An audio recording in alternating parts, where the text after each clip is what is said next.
We are back with another Rants and Review for another Friday. This time we are checking out Give Me the Brain. It's a Steve Jackson game. It is a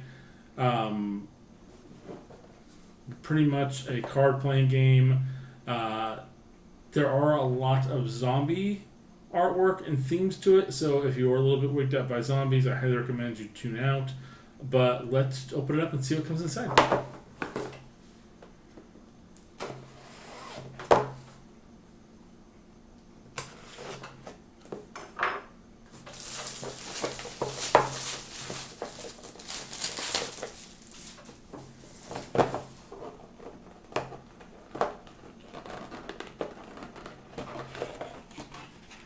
Okay, so you have the little manual here. You've got a giant green die, and then 2 packs of cards. There seems to be nothing else in the box.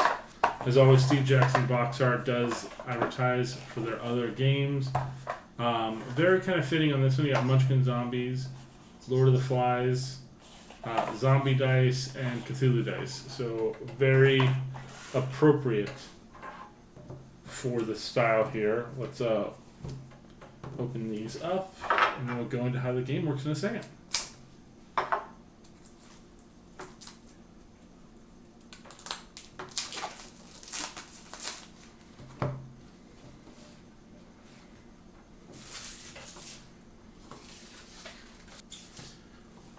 So the way the game works is players will gain 7 cards at the beginning of the game. Each has 7.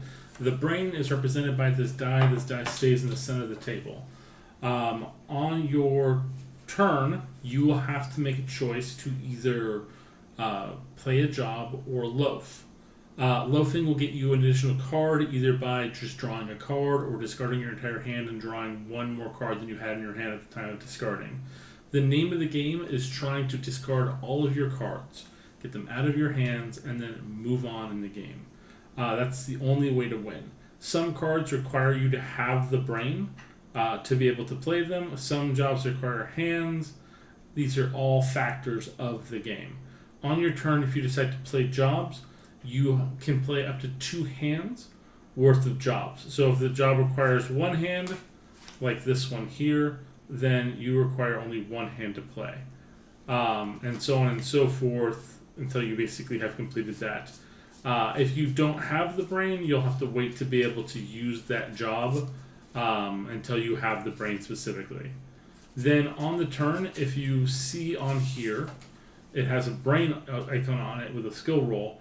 If you do this job at the end of the turn, you will have to make a skill roll and roll that number or higher to be able to keep the brain in your possession, moving on with the game. If you do not have the skill roll needed, you will drop the brain, and it goes to the center, and then people will begin to bid on the brain. It's pretty simplistic. It's a fast-paced game. The entire point is to empty your hand. Some cards require you to draw up. For instance, there's a lot of factors that will go into this play. So, for instance, on your turn, this is what you require for the job. This requires you to use a brain and get that roll afterwards. And then at the end, every player puts 1 card from his hand into a pool face down, shuffle the pool, and redistribute these cards, 1 to each player.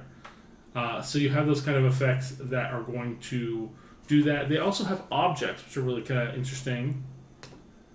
These are the dual cards, by the way, the bet cards.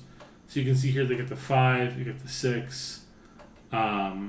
These are kind of your ability to basically kind of bid to get the brain once it gets dropped.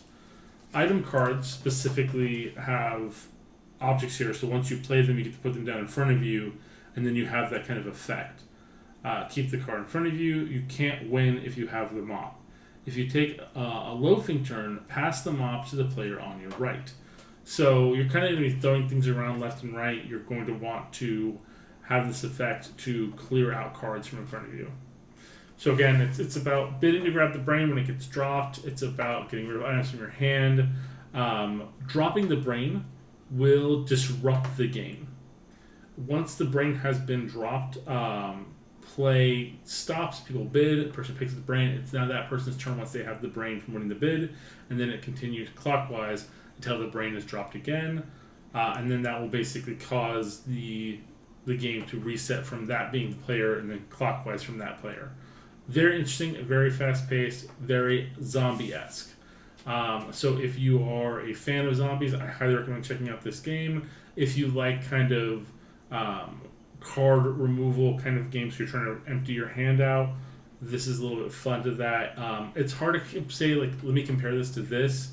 I would say of all the games to compare it to, it's probably more like Slack in their lineup. So, or like Ches Cthulhu and Ches, those kind of games where you're getting rid of cards from your hand, trying to place things. That would be probably the closer one to it, but for the most part, it's still just a very unique, fun game. Thank you guys so much for watching. We'll see you guys next Friday.